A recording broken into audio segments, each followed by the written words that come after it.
भगवद गीता का तीसरा अध्याय कर्म योग के नाम से जाना जाता है। यह अध्याय जीवन में कर्म यानी कार्य, जिम्मेदारी और कर्तव्यों के महत्व को समझाने वाला अत्यंत गहरा और व्यावहारिक अध्याय है। भगवान श्री कृष्ण ने इस अध्याय में अर्जुन को कर्म की अनिवार्यता, कर्म का सही तरीका और कर्म के पीछे का दर्शन बड़े सुंदर और सटीक शब्दों में समझाया है। दूसरे अध्याय में श्री कृष्ण ने अर्जुन को आत्मा का ज्ञान, स्थिर बुद्धि और निष्काम कर्म का मार्ग बताया था। लेकिन अर्जुन के मन में अभी भी संशय था कि क्या केवल ज्ञान ही सर्वोच्च है या कर्म करना भी आवश्यक है। तब भगवान श्री कृष्ण ने इस तीसरे अध्याय में स्पष्ट किया कि कोई भी व्यक्ति चाहे कितना भी ज्ञानी या योगी क्यों न हो, उसे कर्म किए बिना जीवन नहीं गुजर सकता। प्रकृति द्वारा हर व्यक्ति को कुछ न कुछ कार्य करने के लिए प्रेरित किया जाता है। श्री कृष्ण समझाते हैं कि संसार में हर कोई किसी न किसी रूप में कर्म में बंधा हुआ है। यहाँ तक कि शरीर का संचालन, श्वास लेना, भोजन करना, बोलना, ये सभी भी कर्म के ही रूप हैं। इसलिए कोई भी व्यक्ति पूरी तरह से निष्क्रिय होकर नहीं रह सकता। जो व्यक्ति केवल बाहरी रूप से कर्म का त्याग करता है, लेकिन मन में इच्छाओं और मोह को संजोए रखता है, वह सच्चा त्यागी या योगी नहीं हो सकता। भगवान श्री कृष्ण अर्जुन को कहते हैं कि सच्चा योग और मोक्ष तभी संभव है जब व्यक्ति अपने निर्धारित कर्तव्यों को पूरे मन, निष्काम भाव और ईमानदारी से निभाता है।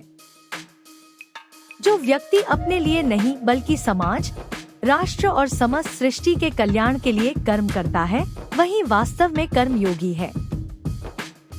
कर्म करते हुए भी जो व्यक्ति फल की आसक्ति से मुक्त रहता है, वही आत्मज्ञान के मार्ग पर आगे बढ़ता है। इस अध्याय में भगवान श्री कृष्ण ने यह भी बताया कि बड़ों, पूर्वजों और देवताओं ने भी अपने जीवन में सदा कर्म किया है। स्वयं भगवान भी सृष्टि के संचालन हेतु निरंतर कार्यरत रहते हैं। फिर साधारण मनुष्य कैसे कर्म से बच सकता है? इसलिए जो व्यक्ति अपनी जिम्मेदारियों से भागता है, वह न समाज के लिए उपयोगी होता है और न ही आत्मा की शांति प्राप्त कर सकता है।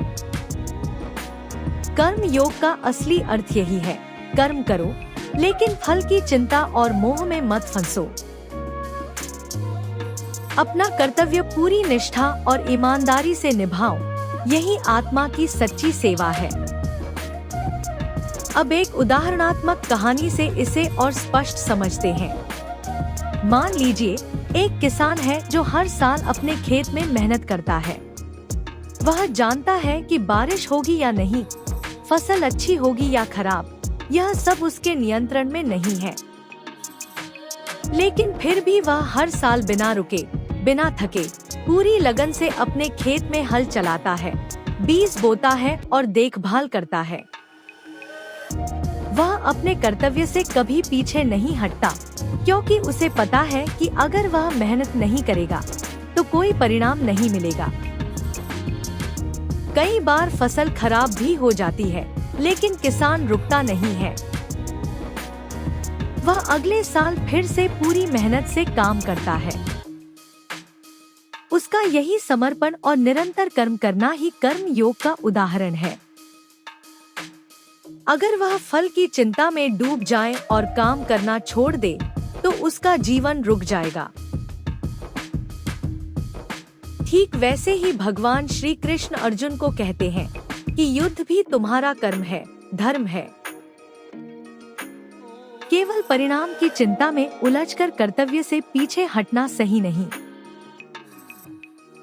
जीवन में सभी को कर्म करना ही पड़ता है, चाहे वह कोई भी हो।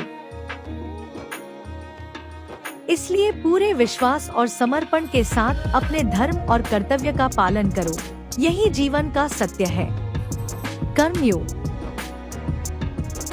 कर्मयोग हमें सिखाता है कि हम अपने कर्म करते रहें, फल की चिंता छोड़ दें, मोह और आलस्य से ऊपर उठें और अपने कर्तव्य को सर्वोच्च मानें। यही अध्याय जीवन में काम करने की ऊर्जा, जिम्मेदारी का महत्व और निष्काम भाव से कार्य करने की प्रेरणा देता है।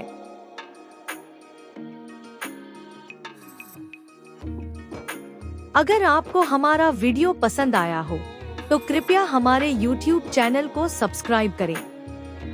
आपकी एक छोटी सी क्लिक हमें और ज्यादा कॉन्फिडेंस देती है और हमारी मेहनत को नई ऊर्जा मिलती है। हम ऐसे ही रोचक और जानकारियों से भरे वीडियो आपके लिए लगातार लाते रहेंगे। तो जुड़े रहिए हमारे साथ और समर्थन देते रहिए। धन्यवाद।